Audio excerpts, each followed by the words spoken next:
हरे कृष्णा। श्रीमद् भगवद गीता अध्याय 2 सांख्य योग श्लोक 55। श्री भगवान उवाच प्रजहाति यदा कामान् सर्वान् पार्थ मनोगतान् आत्मन्यवात्मना तुष्ट स्थितप्रज्ञस्तदोच्यते। श्री भगवान कहते हैं, हे पार्थ यानी कि प्रथा के पुत्र, हे पार्थ।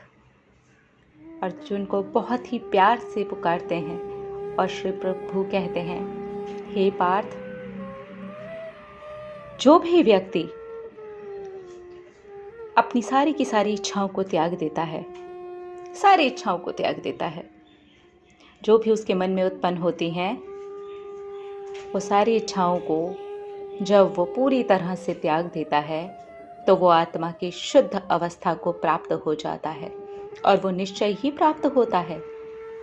विशुद्ध मन से वो आत्मा की शुद्ध अवस्था को प्राप्त हो जाता है, जिसमें उसके पास जो कुछ भी होता है, वो जैसे भी जी रहा होता है, वो संतुष्टि का अनुभव करता है, प्रसन्नता का अनुभव करता है, क्योंकि मन में उत्पन्न होने वाली सारी इच्छाओं को वो त्याग देता है। इसलिए वो हर चीज़ में संतुष्टि और प्रसन्नता का अनुभव करता है। स्थित प्रज्ञ वो आत्मा में स्थित होता है और वो ये समझ जाता है कि मैं आत्मा हूँ। इस प्रकार से वो स्थित प्रज्ञ हो जाता है और वो आत्मा की शुद्ध अवस्था को आराम से, विशुद्ध मन से, प्रसन्नतापूर्वक, संतुष्टि के साथ में अपना भी लेता है और सहज रूप से उसके अंदर वो रहने भी लगता है। इस श्लोक का यही अर्थ है और बहुत खूबसूरत अर्थ है। इस श्लोक को अगर हम समझें तो हमें ये लगेगा इसका ये मतलब है कि हमें कोई इच्छा ही नहीं करनी चाहिए। नहीं, इसका ये मतलब नहीं है। इसका ये मतलब है जो व्यर्थ की इच्छाएं हैं, अगर हम बहुत ज़रूरी इच्छाएं देखेंगे तो हमें पता चलेगा वो बहुत कम हैं, लेकिन जो व्यर्थ की इच्छाएं हैं वो बहुत ज़्यादा हैं, और जितनी भी व्यर्थ की इच्छाएं हैं वो हमें कष्ट देती हैं, और जो भी इच्छा हमें कष्ट देती है वो हमारे लिए होती ही नहीं है, वो हमारे लिए सही ही नहीं होती है। सोचिए, अगर हमने व्यर्थ की इच्छा को या फिर उस इच्छा को जो हमें कष्ट पर कष्ट दिए जा रही है उसे त्याग दिया, तो क्या हम एक अलग प्रकार की संतुष्टि का अनुभव नहीं करेंगे? एक अलग प्रकार की प्रसन्नता का अनुभव नहीं करेंगे?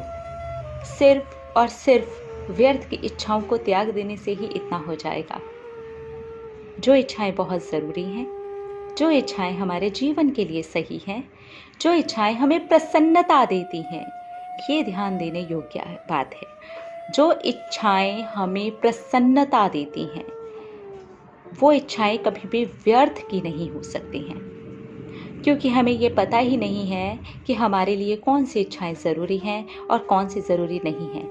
तो इससे सिर्फ हम इतना पता लगा सकते हैं, अगर हमारी इच्छा हमें प्रसन्नता दे रही है तो वो इच्छा सही है, और अगर वो इच्छा हमें छटपटाहट, दुख, रोना, तड़पना, तकलीफ देना, किसी चीज़ के पीछे भागते रहना, अपने आप से दूर कर देना, आत्मा के अंदर लीन होना, स्थित प्रज्ञ होना, ये सारी चीज़ों से दूर कर देती है, तो वो इच्छा व्यर्थ है। इतना आसान है इस चीज़ को समझ लेना। रोने वाली, तड़पाने वाली, दुखी करने वाली इच्छा व्यर्थ की इच्छा है। सुख देने वाली इच्छा, आपको आत्मा के साथ में मिलवाने वाली इच्छा, आपको स्थित प्रज्ञ बना करके रखने वाली इच्छा बिल्कुल सही इच्छा है। तो इस तरीके से आप अनुसरण करके, इस प्रकार से इस मार्ग पर चल करके, जहाँ पर आप अपनी इच्छाओं का चयन सही रूप से कर सकें, चल करके संतुष्टि का भी अनुभव कर सकते हैं, प्रसन्नता का भी अनुभव कर सकते हैं और स्थित प्रज्ञ भी हो सकते हैं। क्योंकि जब इस प्रकार से कुछ थोड़ी सी इच्छाओं के अंदर ही आप संतुष्टि और प्रसन्नता का अनुभव करेंगे तो स्थित प्रज्ञ स्वयं ही होते चले जाएंगे, क्योंकि तब आप अपने आप के साथ, अपनी आत्मा के साथ अपना मिलन होते हुए महसूस करेंगे। और आत्मा के साथ जब हमारा मिलन होने लगता है तो परमात्मा को समझना बहुत आसान हो जाता है, बहुत बहुत आसान हो जाता है। और परमात्मा यही चाहते हैं तुम मुझे समझो या मत समझो, पर अपने आप को तो समझो, स्वयं को तो समझो, स्थित प्रज्ञ तो हो जाओ, अपने आप को आत्मा रूप में समझो, बेकार की इच्छाओं को त्याग दो और विशुद्ध मन से स्थित प्रज्ञ होने का प्रयास करो। तो इस श्लोक में हमने देखा किस प्रकार से हम अपने जीवन में अच्छी इच्छाओं का चयन कर सकते हैं, अंदर ही झांक करके देख सकते हैं कि वो हमें कितनी प्रसन्नता दे रही हैं और कितनी तकलीफ दे रही हैं। उस प्रकार से चयन भी हो जाएगा और हमारा जीवन बहुत आसान हो जाएगा। हम जिस चीज़ के लिए इस दुनिया में आए हैं, जिस चीज़ के लिए हमारा जन्म हुआ है, उसके ऊपर हम अग्रसर हो सकेंगे।